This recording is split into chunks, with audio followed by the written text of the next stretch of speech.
Donc, le groupe symétrique. Alors, en fait, on va, comme d'habitude, on commence le chapitre, on introduit avec quelques problèmes, des problématiques. Voilà, pour essayer de trouver un petit peu le but de tout ça. Et puis, on va essentiellement réfléchir à comment est-ce qu'on peut coder une permutation, et puis réfléchir à présenter deux permutations particulières qui vont être les permutations sur lesquelles tout le cours va être basé, c'est ce qu'on appelle des cycles, et des transpositions, qui sont des permutations juste de deux éléments, et le reste est invariable. Ok ? Alors, donc les problèmes. Alors, d'abord, le premier problème, il est lié à la chose suivante, c'est que on a introduit la notion de groupe en début d'année, et on a vu qu'il y avait pas mal d'exemples. On a vu par exemple UN, on a vu Z sur PZ avec la loi plus, Z sur NZ avec plus, Z sur PZ étoile avec la loi fois. Voilà. En fait, tous ces groupes ont comme particularité d'être commutatifs. Donc, ce qui est bien, ce serait de trouver un groupe pas trop gros et qui ne soit pas commutatif. Et voilà. Donc, une des forces de ce groupe symétrique, là, c'est que c'est vraiment l'exemple de la chose pour laquelle la notion de groupe est la bonne, parce qu'on n'a pas plus d'hypothèses vérifiées que juste la définition de groupe, en fait. Okay. En fait, s'il n'y avait que Z sur PZ dans la vie, comme groupe, on ne s'intéresserait pas à la notion de groupe, en fait, en réalité. Okay. Par contre, Sn, lui, est quelque chose qui est vraiment... C'est l'exemple naturel du groupe, en fait. D'accord ? D'ailleurs, historiquement, la notion de groupe, ça a été... La définition, elle a émergé au XIXe siècle, de façon différente d'ailleurs, ça met du temps avant de se préciser, mais c'était essentiellement parce qu'on regardait le groupe qui agissait sur les différentes racines d'un polynôme. D'accord ? Vous regardez le polynôme de degré 5, vous cherchez une formule générale pour trouver les racines de ce polynôme, et vous vous dites, ben en fait, ce que je voudrais, c'est que ma formule soit invariable par changement de racine, c'est-à-dire x1, si je transforme x1 en x3, je trouve toujours une racine. D'accord, etc. Et en fait, j'ai regardé comment est-ce que les groupes vont agir sur les racines, et en fait, je me permets des permutations. Okay, et c'est comme ça que ces premiers groupes ont émergé. Alors, deuxième problème, celui de la recherche d'invariants. Alors, de manière générale, en mathématiques, donc c'est écrit, hein, on cherche beaucoup des invariants. Quand on a... c'est ce que je viens de dire d'ailleurs. En fait, la recherche d'invariants, apportée au groupe symétrique, c'était la recherche d'invariants sur l'ensemble des racines d'un polynôme. Donc si voilà, vous regardez typiquement l'ensemble, donc ce que je vous mets dans le problème, là, si vous regardez l'ensemble, si vous regardez la fonction qui donne les racines de x1, vous avez un polynôme de degré 2, vous voulez trouver une fonction qui donne la valeur de x1 et de x2. Donc déjà, si vous avez votre fonction de x1 c'est telle chose et x2 c'est telle chose, elle n'est pas invariante. Parce que vous donne x1 précisément, elle ne vous donne pas x2, elle vous donne x1. Okay, donc, ce qui va être invariant, c'est plutôt le choix x1, x2, le couple x1, x2 lui-même. Okay, alors typiquement, si vous y réfléchissez, en fait, ce qui vous est donné, c'est que la somme, donc au polynôme de degré 2, la somme et les produits des racines est invariant par permutation. Donc ça correspond au coefficient qu'on retrouve devant, disons, le b et le c dans x carré plus bx plus c, égale 0. Okay, et en fait, toute manipulation avec des b et des c va laisser invariant tout ça. Et c'est ce qui se passe exactement avec le calcul du discriminant. Le discriminant, on vous dit b carré moins 4ac, donc c'est quelque chose qui ne bouge pas, en fait, quand j'inverse les racines, ça ne bouge pas, évidemment, parce que ça dépend de b et c. Alors, mais qu'est-ce que c'est que le discriminant en termes de racines ? En termes de racines, le discriminant, c'est aussi une autre fonction. C'est exactement le calcul x1 moins x2 au carré. Et la fonction x1 moins x2 au carré, elle est elle aussi invariante en permutation dans la et 2. D'accord ? x1 moins x2 au carré, elle est invariante en permutation dans la et 2, parce que si vous permutez 2, ça fait x2 moins x1. Donc x2 moins x1, c'est l'inverse de x1 moins x2, mais comme on élève au carré, on retrouve le même résultat. Donc une certaine façon de démontrer la formule du discriminant, c'est de dire finalement je cherche quelque chose qui soit dans un premier temps pas capable de différencier x1 x2, comme ça sera quelque chose qui s'exprimera en fonction des coefficients du polynôme, b, c, abc, okay, mais qui soit capable dans un deuxième temps de les différencier. Et en fait, on voit bien delta qui est égal à x, enfin x1 moins x2 au carré ne différencie pas, mais par contre, x1 moins x2 différencie fortement en fait. Et donc c'est pour ça qu'on a, dans la définition, dans l'écriture de x1 x2, vous avez un moment quelque chose plus racine de machin, quelque chose moins racine de machin. D'accord ? Avec finalement cette histoire que si on avait tout au carré, s'enlève moins et plus ou moins racine, on n'aura pas eu de la différence. Donc, ce qui va jouer le passage de fonction avec un invariant des racines à un résultat qui dépend des racines, c'est ce passage de le carré à plus ou moins la racine du carré en fait. Ok. Et en fait, alors c'est plus compliqué, mais si vous réfléchissez à un polynôme de degré 3, donc tiens, j'aimerais que quelque chose soit invariant en termes de mes trois racines. Donc j'ai trois racines, je voudrais un truc soit invariant en termes de racines, qu'est-ce que je pourrais faire? Eh bien, je sais pas, quelle idée vous auriez vous?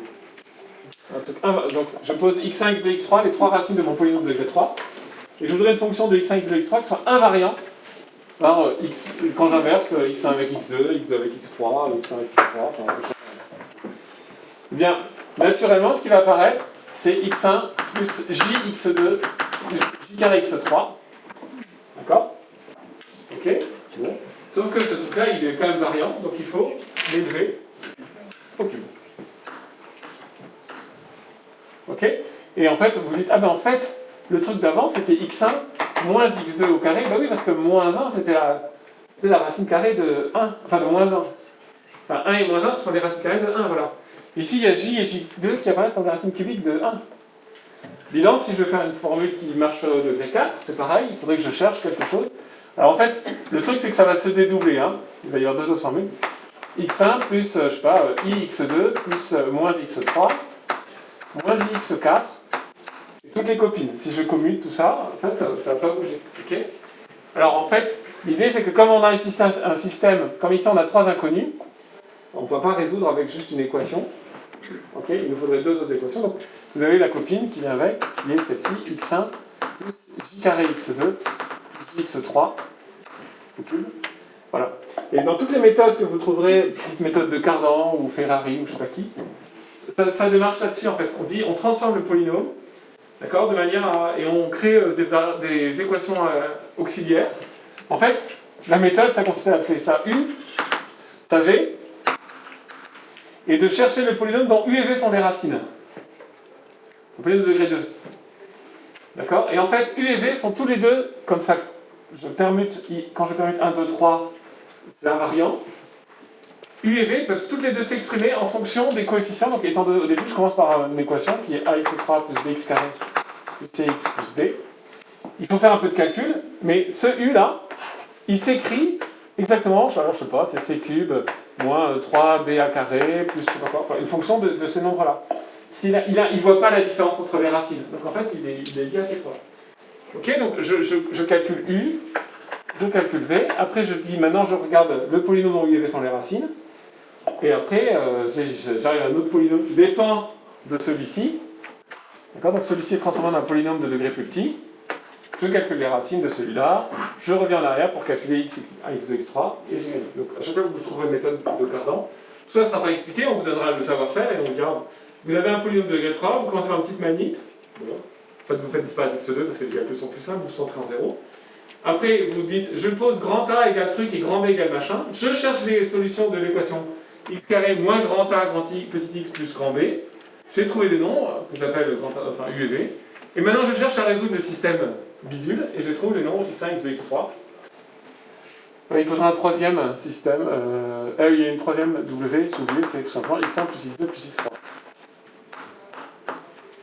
Il y a aussi W, alors attendez, comment ça marche?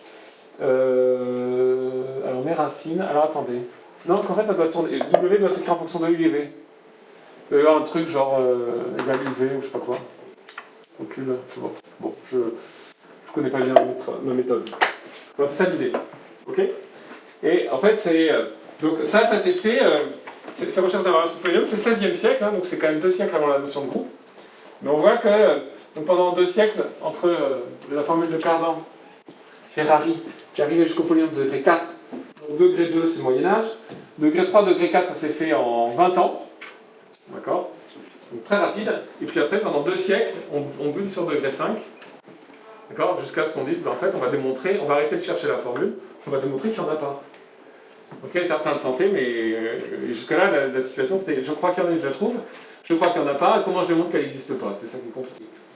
Et la notion de groupe va être exactement la bonne notion pour démontrer qu'il n'y en a pas. Alors, autre endroit où il y a du groupe, c'est le Rubik's Cube, là, donc je vous en ai mis dans la main. Donc, si vous savez faire du Rubik's Cube, vous faites des permutations. Alors, c'est un ensemble qui est un peu compliqué, parce qu'il y a au plus, si on ne fait pas de simplification, il y a, alors, je sais pas, il y en a 27 fois, je sais pas combien, enfin, il y a un nombre important de choses, donc vous pouvez tout permuter. Alors, évidemment, tout ne permute pas exactement, hein, vous ne pouvez pas mettre un angle au milieu ou des trucs comme ça, hein, mais voilà, vous permutez. Ok. Et en fait, vous avez exactement des manipulations donc si vous faites du Rubik's Cube, vous avez déjà beaucoup manipulé des groupes. Et en particulier, si vous faites du Rubik's Cube, vous savez que pour résoudre le problème, il y a beaucoup de manipulations qui consistent à faire un mouvement, un autre, et le mouvement réciproque du premier. D'accord? Il y a beaucoup de mouvements qui sont comme ça. Je fais un mouvement. Alors, ce mouvement peut être composé en deux temps. Ça peut être tac-tac, quelque chose, et tac-tac, l'inverse des deux premiers. Voilà. Et il y a énormément de résolutions qui se font comme ça. Et cette stratégie, ce qu'on appellera des permutations conjuguées. Et c'est une notion qui est importante en mathématiques. Mais on voit bien qu'en fait, si vous avez manipulé le vous voyez là, c'est une série de transformations A, une série de transformations B et une série de transformations A-1, qui est exactement l'inverse de A. Okay, c'est comme ça qu'on avance. Alors, groupe engendré. Alors ça, c'est la notion qui sera, dont on parlera tout à l'heure, c'est-à-dire, c'est exactement, c'est un élargissement de la notion d'espace vectoriel engendré. Donc on a vu, quand on a un espace vectoriel qui est compliqué, c'est bien d'avoir une base, enfin, au sens famille génératrice, parce que grâce à cette famille génératrice, on va pouvoir décrire tous les éléments de l'espace vectoriel. Cet élément-là, celle-ci, c'est en fait, je peux l'écrire avec mes deux références, c'est la somme de lui c'est la somme de lui, etc. J'ai une base qui fait référence à tout. Et donc pour le groupe, c'est pareil, on peut essayer de chercher une histoire de base, c'est-à-dire, au lieu de regarder toutes les permutations possibles, est-ce qu'on pourrait se contenter de 2 ou 3 permutations, et puis en fait de décrire toutes les autres à partir de ces deux-là. D'accord? Et c'est ce qui se passe sur le Rubik's, on fait tout le droit avec le même mouvement, voilà. Ou bien, si c'est pas 2 ou 3, en tout cas une famille réduite. D'accord? Et c'est un enjeu qu'on va voir, c'est que avec les transpositions 2 à 2, là, tac, tac, tac, tac, on fait toutes les permutations possibles, il suffit de les transformer 2 à 2. Ok? Bon. Alors, cette transformation 2 à 2, en fait, ça va nous conduire à ce qu'on va définir, à ce qu'on va appeler la signature. Alors, on ne va pas la démontrer comme ça, mais en tout cas, dans la propriété, la signature d'une permutation, c'est -1 la puissance, le nombre de transpositions nécessaires, donc quand on n'en permute que 2, pour faire la permutation générale. Ok, donc cette signature, en fait, elle est très liée à le fait qu'on est en train de regarder des permutations 2 à 2 et qu'on fait -1 à la puissance ces deux nombres. Pair impair, en fait, c'est très lié pair impair. Et alors, on peut se poser d'autres questions, c'est est-ce qu'il peut exister, dans l'ensemble des permutations, une famille qui engendrerait une permutation qui serait par 3, par paquet de 3. Et de regarder si on pourrait, à ce moment-là, dire, définir une sorte de signature pour les permutations, mais J, puissance, J c'est la racine, c'est comme -1 quand même, mais là c'est 3. J à la puissance, le nombre de permutations, enfin de transpositions à 3, on va dire de 3 cycles, qui permettraient de décomposer celle-ci. Voilà. C'est une question qu'on peut se poser. Parce que la signature, on en aura, ça sera un usage très fréquent. Donc on dit, tiens, si on veut généraliser, en mathématiques on aime bien généraliser. Voilà. Ok, donc ça c'est les 5 problèmes sur lesquels on peut se poser des questions aujourd'hui sur ce cours. Alors, rappel, sur le groupe symétrique. On voit rien dans le film. Alors, on note, donc on prend n supérieur ou égal à 2. On note Sn, ou Sn écrit en gothique là. L'ensemble des permutations, ou sigma d'ailleurs, l'ensemble des permutations de 1n, c'est-à-dire l'ensemble des bijections de 1n dans 1n. Alors c'est pas tout à fait les permutations de tout le monde, hein, mais on avait dit dans le chapitre précédent, donc la semaine dernière à peu près, au même moment, si on prend un ensemble de n éléments, on peut donner des noms à tout le monde, et finalement au lieu de regarder les images des éléments, on regarde les images des noms en fait. Et les images des noms, c'est des permutations sur les nombres 1n. Ok? Alors je reviendrai là-dessus parce que, a priori, ça crée un problème parce que si votre voisin ne donne pas les mêmes noms, la permutation que vous allez coder vous, c'est pas la même que la sienne. On ne va pas se coder de la même façon. Ok? Donc il faut réfléchir, tiens, mais qu'est-ce que ça peut être? On est pourtant issus tous les deux d'une même permutation sur l'ensemble, qui n'avait pas de nom. On a donné, quand on regardait les permutations associées sur un n, pas la même. Est-ce qu'on ne pourrait pas les mettre dans une même classe d'équivalence quand même? Ça sera un truc qui va nous occuper tout à l'heure. Pas demain, probablement. Donc, en tout cas, le groupe symétrique, il se concentre sur un n dans un n. D'accord? Et la loi du groupe, c'est la loi de composition. Ok, c'est rond. D'accord? Donc je permute, rond je permute, c'est des bijections, tout ça. Je sais que si je compose deux bijections, j'ai une bijection. Donc la composée de deux éléments de la permutation, c'est une permutation. L'identité est un élément neutre, hein, pas de problème. Et chaque permutation a sa réciproque. Oui, il suffit de l'écrire, enfin je ne sais pas comment le dire. Okay. Donc c'est un groupe symétrique, il n'y a pas de souci. Alors il est non commutatif, est-ce que... ah oui, j'ai mis ça, bon, je l'ai appelé. Donc étant donné ce contexte-là, on parlera des fois de produit. Donc peut-être encore, on dira, bon, vous faites le produit de ces deux permutations. Faites pas une croix, hein. Si vous écrivez une croix, le collègue vous dit, quoi, mais pourquoi est-ce que vous pensez une croix? Vous avez dit produit. Bah oui, le produit, c'est rond. Ok, donc attention, on est ici, on parlera de produit, mais pour dire la loi du groupe symétrique, et en fait, c'est la composition. Ok, et on ira même à l'enlever. Voire, j'irai même, des fois, j'écrirai même sigma puissance 3. Pour dire sigma, rond, sigma. D'accord? Pourquoi il est non commutatif? Pourquoi il est non commutatif? Est-ce que vous pouvez me montrer qu'il n'est pas commutatif?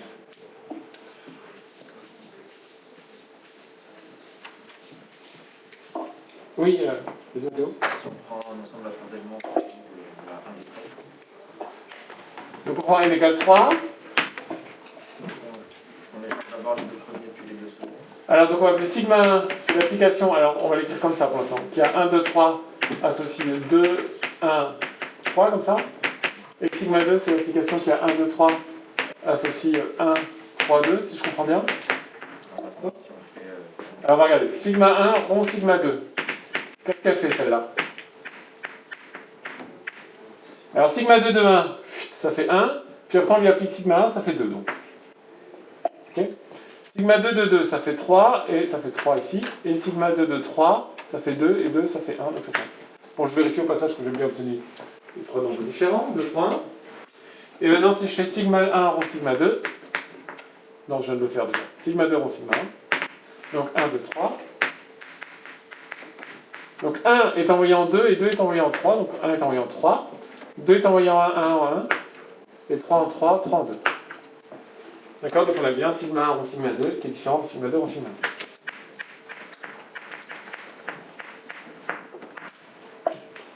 Ok, donc ces deux permutations-là ne commutent pas. Et en effet, comme dit Mathéo, il était important qu'il y ait un point commun de transformation. Ok, et le 2 en particulier, voilà, il a été transformé dans les deux transformations. 2 a une image, on agit sur 2. Donc la première n'a pas agi sur 3, la deuxième n'a pas agi sur 1, mais voilà. Ok, si vous aviez ce qu'on appellera des supports disjoints, ça peut commuter. On n'a pas forcément. Enfin, les choses peuvent commuter quand même. Hein. Alors, le cardinal de SN, alors ça nous a occupé tout le chapitre précédent. Le cardinal de SN, pardon, c'est factoriel n. Ça va? C'est l'ensemble des permutations de n. D'accord? On l'a démontré jeudi dernier.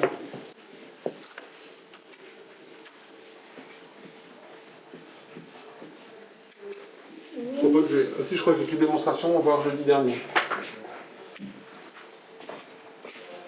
Ok, donc voir le cours sur démonstration, c'est le cours sur le développement. Alors ce qui m'intéresse plus, c'est comment coder ces permutations. Alors, classiquement, vous voyez là je les ai écrits en colonnes. Alors très vite, les colonnes c'est pénible, enfin quand il y a 10 éléments, ça prend de la place. Bon, en ligne ça prend moins de place, enfin ça prend toujours de la place, hein, mais comme quand on écrit ça prend... Par exemple, en fait ça rentre assez bien, on va plutôt les coder en ligne. Classiquement on code comme ça.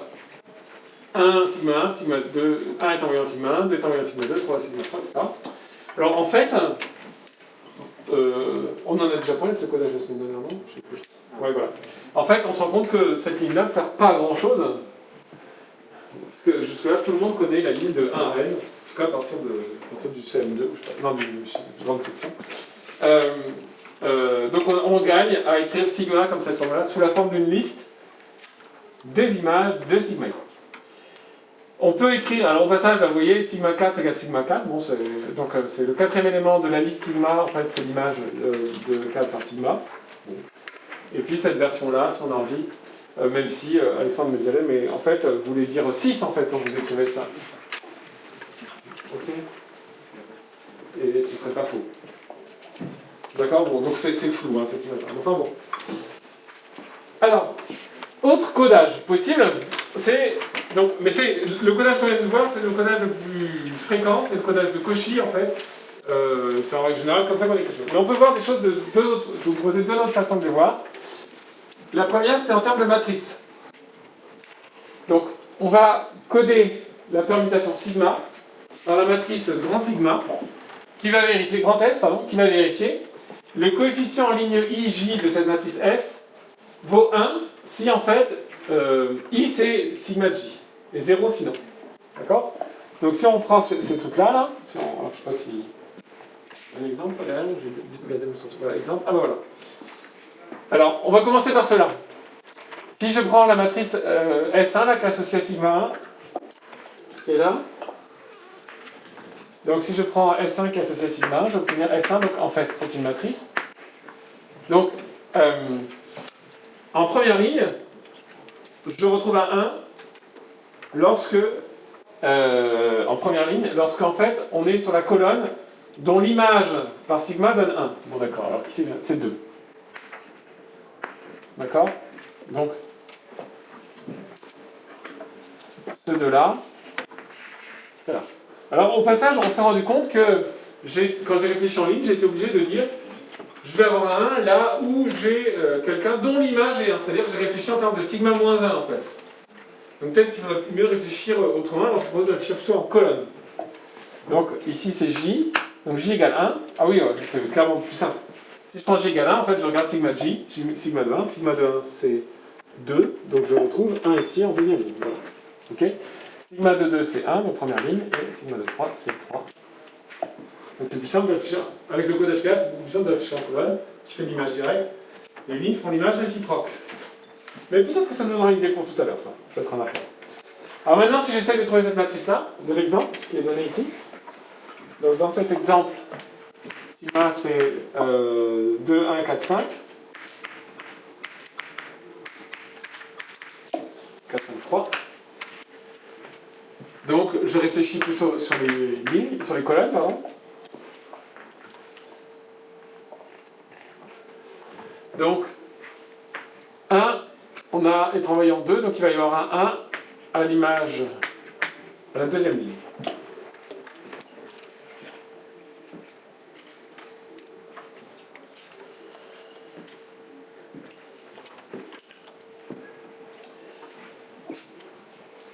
Deux, 1 pour image 1, donc il va y avoir pour la deuxième colonne un 1 en première ligne. 3 pour image 4, donc en troisième colonne il va y avoir un en quatrième ligne. 4, 5. Et 5, 3. Ok, voici S. Alors, S, qu'est-ce qu'on remarque sur S? Il y a, c'est à peu près logique, hein, mais c'est intéressant quand même à remarquer, il y a exactement 1 et un seul. 1 par ligne et par colonne. Oui. C'est juste une permutation de 5. Pardon? C'est juste une permutation de I5, donc c'est relativement logique. Permutation au sens de là ou au sens de la matrice de permutation? On obtient S en permutant des colonnes, enfin des colonnes de I5. Donc c'est à peu près logique qu'il y ait qu'un seul 1 par ligne. Ok, tu me dis en fait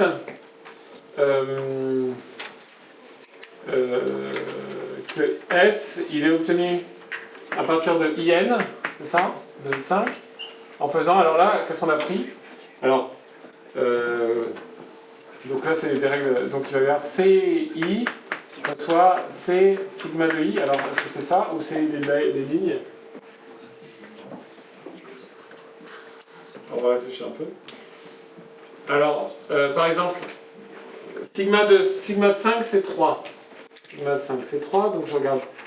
C5 reçoit C3. Ouais, ça va être pas mal. C4 reçoit C5. C3 reçoit C4. C2 reçoit C1. Ouais, ça va être pas mal. Okay.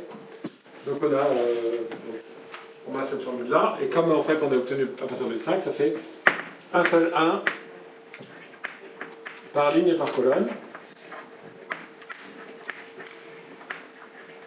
Alors ce qui est plus intéressant encore, c'est que ici on a écrit que c'est un morphisme bijectif, de groupe. Ça veut dire quoi? Ça veut dire que si je prends deux matrices de S, c'est-à-dire deux matrices avec un seul 1 par ligne et par colonne, et que je les... C'est quoi la loi? C'est la loi fois, et que je les multiplie, je vais encore obtenir une matrice de S, c'est-à-dire une matrice avec exactement un par ligne et par colonne. Ok? Pourquoi? Parce qu'en fait, c'est tout simplement S de sigma 1 rond sigma 2. D'accord? Donc ici, vous allez avoir S de sigma 1 fois S de sigma 2, c'est ça qui est écrit pour le morphisme des groupes, c'est S de sigma 1 rond sigma 2. Ok? Et donc l'ensemble des sigma n, c'est un ensemble qui est assez intéressant, c'est un ensemble qui est fermé, enfin oui, qui est fermé, mais qui est l'ensemble des matrices avec un seul 1 par ligne et par colonne. Ok? Qui correspond en fait d'une certaine façon à un ensemble de permutations. Donc son cardinal c'est factoriel de n aussi, etc. Alors, démonstration de c'est un morphisme bijectif de groupe. Comment on démontre ça?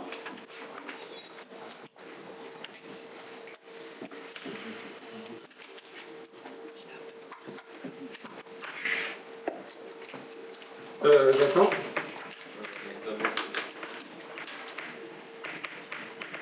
D'abord? Oui.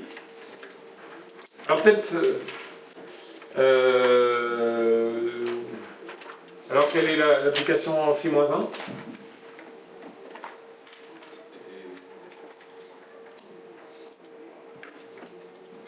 Dans l'inverse matrice, alors phi-1, alors ça va être intéressant, mais c'est pas la question. Phi-1, ça serait l'application qui, étant donné une matrice de sigma n, associe la permutation petit sigma. Comment est-ce que c'est défini? Sigma de k. Alors, sigma de k égale. Oui? la colonne, le nombre de la colonne où il y a un 1 pour la ligne ou pas. Égale i, si et seulement si. Sigma, la colonne i de S en indice k égale 1. C'est ça?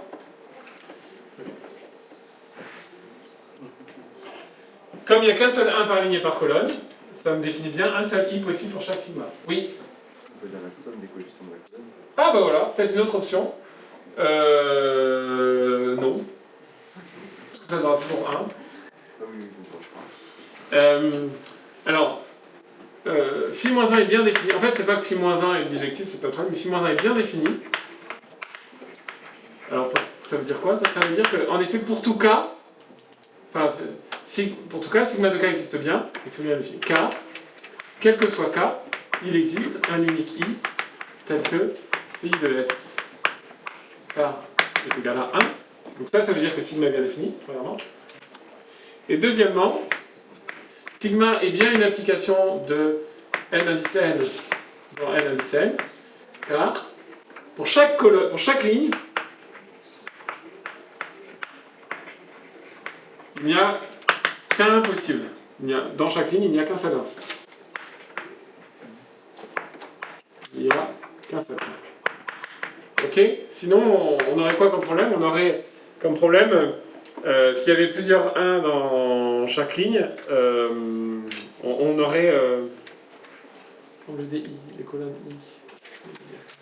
Non, c'est dans chaque colonne, il n'y a qu'un seul 1. Oui, c'est les deux, mais alors ici, qu'est-ce que nous... Alors, pour tout cas, il existe un unique i, c'est le fait que... Ah oui, non, mais là, c'est pour toute ligne, il y a un seul... Je suis en train de regarder la colonne k, il y a un seul 1, ça me donne le i. Ok? Et dans chaque ligne, il n'y a qu'un seul 1, ça veut dire que sigma est bien injective.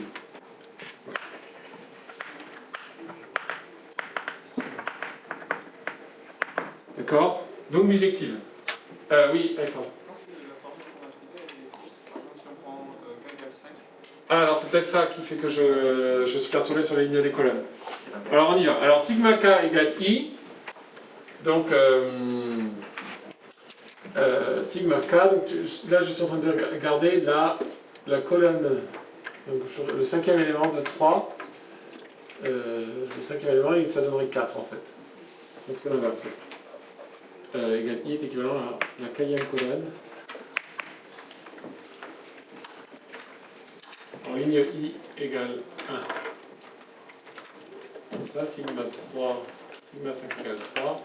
C'est que je prends la 5 égale 3, c'est ça. Oui. Du coup, vous simplifiez la formule en disant 1, 2, 3, 4, 5 fois la kème colonne. On peut simplifier la formule. En disant 1, 2, 3, 4, 5 fois la kème colonne. En produit matriciel. Ah, très bien. Excellent. Bon, là, j'ai fait comme ça, donc je vais garder. Donc, remarque.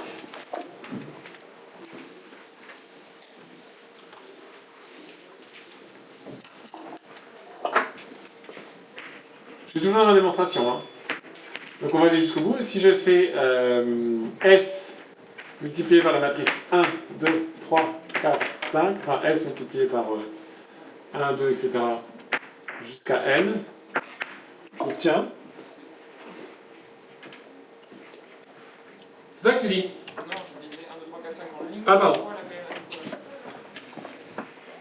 Mais est-ce qu'on peut pas carrément faire le calcul Alors si je le fais ici, qu'est-ce qui va se passer si je fais la matrice 1, 2, 3, 4, 5? Je vais avoir quoi comme première...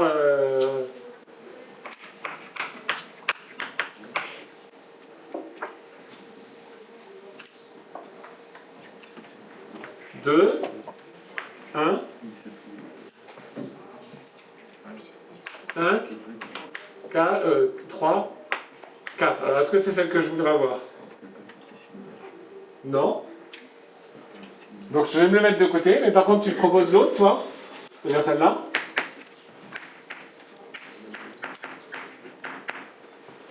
Ça, je l'avais dit, les probabilités seraient plutôt sur les lignes.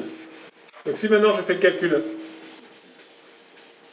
en colonne, en ligne, pardon, jusqu'à N ici, qu'est-ce que je veux dire? 2, 1, 4, 5, 3. Ok, donc fois S égale à l'addition sigma 1, sigma 2, sigma N. Ok? Donc en fait, je fais ce que tu m'as dit, mais sauf que je fais toutes les colonnes en fait de la matrice, plutôt que directement la kème. Donc c'est super comme résultat. Alors je ne vais pas démontrer, enfin c'est pas très compliqué à démontrer. Hein. Donc si on fait de la kème, donc c'est fait 1, 2, etc. N fois S, et vous regardez la kème colonne de ce machin-là. Ça, kème colonne de ce machin-là. Vous allez obtenir par définition, on peut regarder avec ça.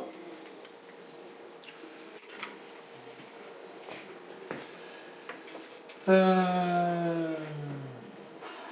la flemme de le faire.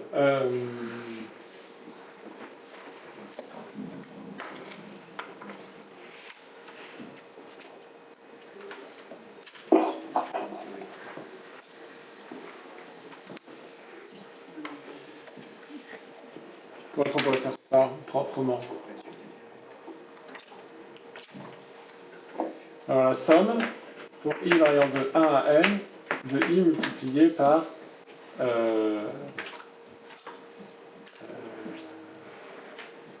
est-ce que je vais réfléchir en termes de colonnes. Donc j'ai 1, 2, 3, 4, j'ai mes colonnes. L. Donc en fait on va avoir 1, 2, 3, n multiplié par s qui est là. Donc on va avoir 1, 2, 3, n fois la première des LI en fait. Hein. C'est ça, je vais mettre ici, c'est ça. Ok, donc ça c'est. Je regarde CK de ça. ILI, voilà. D'accord, donc ça fait. C'est linéaire par rapport à la colonne, donc ça fait somme pour I variant de 1 à n de I CK de LI.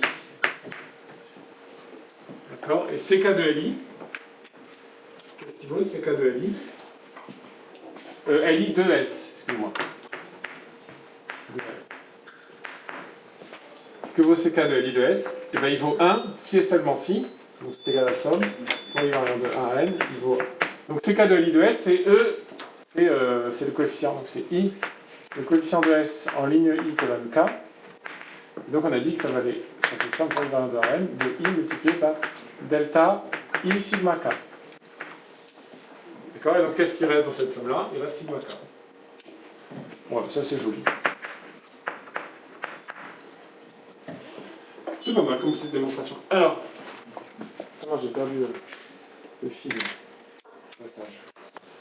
Oui? Et ensuite, pour montrer le quadratisme, on prend deux permutations, donc sigma 1, sigma 2, Oui. et on regarde le coefficient IJ de la matrice phi de sigma 1 fois phi de sigma 2. Et on fait le calcul. Oui. Est-ce qu'on peut utiliser ça? On peut utiliser aussi la remarque, mais c'est ça en fait. Hein. Donc maintenant, si je fais 1n fois S de sigma 1 fois S de sigma 2, j'obtiens en fait sigma 1 de 1, etc. Sigma 1 de n fois S de sigma 2. Et c'est les applications. Donc on a sigma 2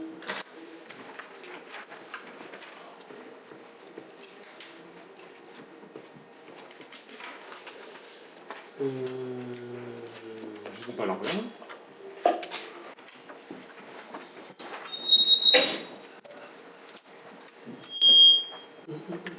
C'est bon? Non, je les ai bien à l'endroit. Ben, je vais faire plutôt. Donc, on va pas faire comme ça. Tu proposais de faire? Regardez le coefficient IJ, c'est le phi de sigma 1 fois phi de sigma 2. Enfin, phi. Ouais, tout de suite. Phi de sigma 1 fois phi de sigma 2 en IJ. Voilà. Alors, ça donne.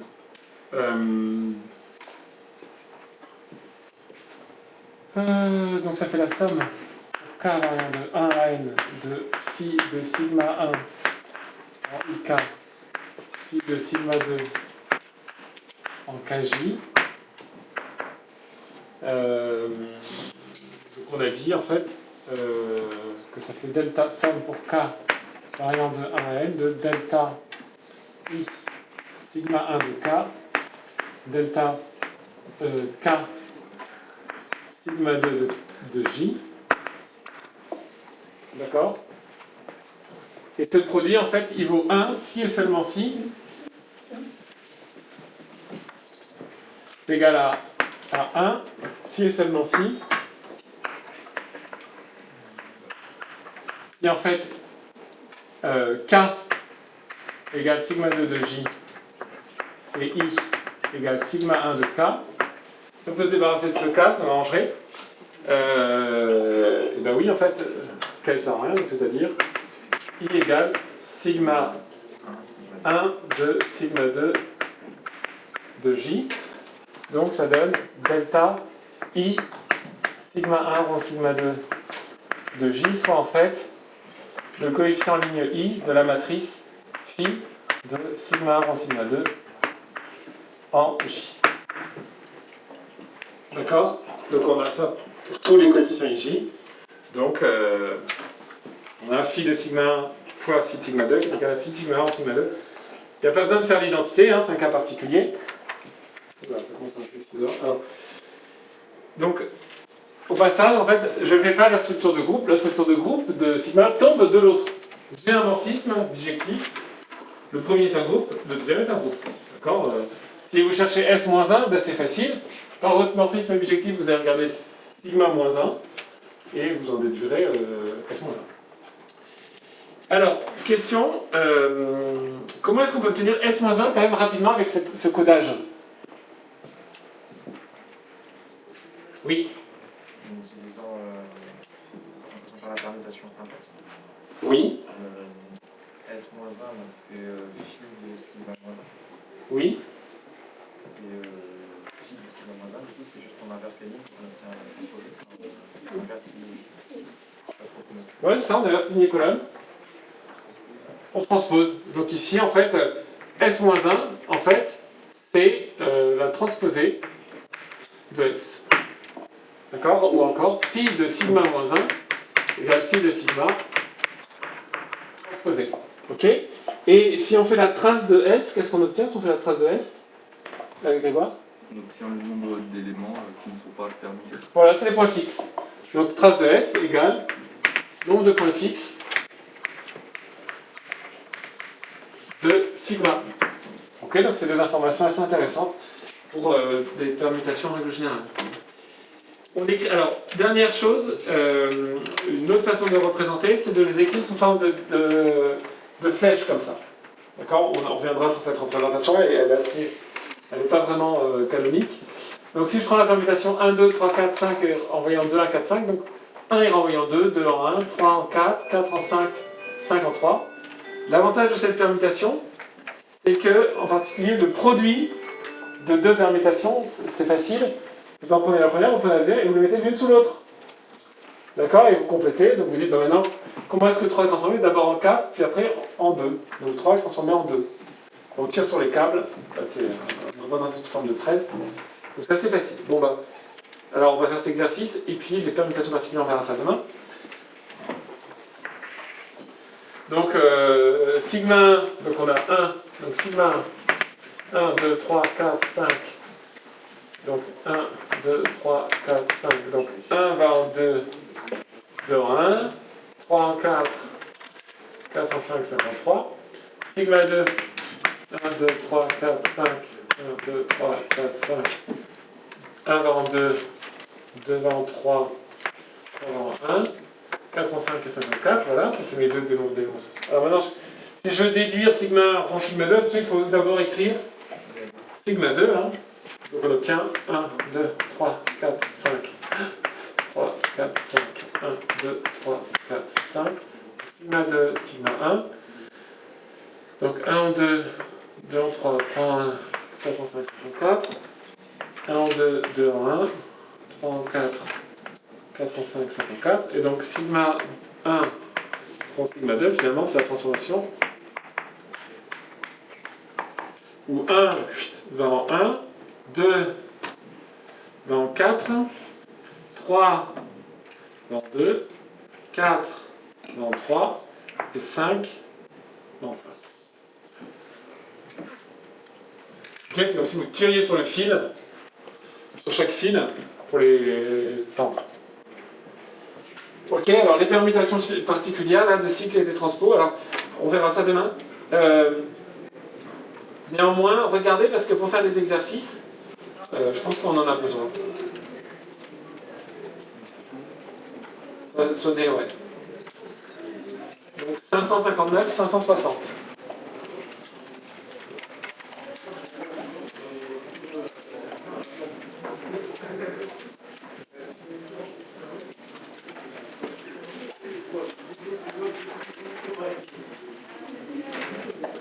De un temps, pas du dénombrement. Hein.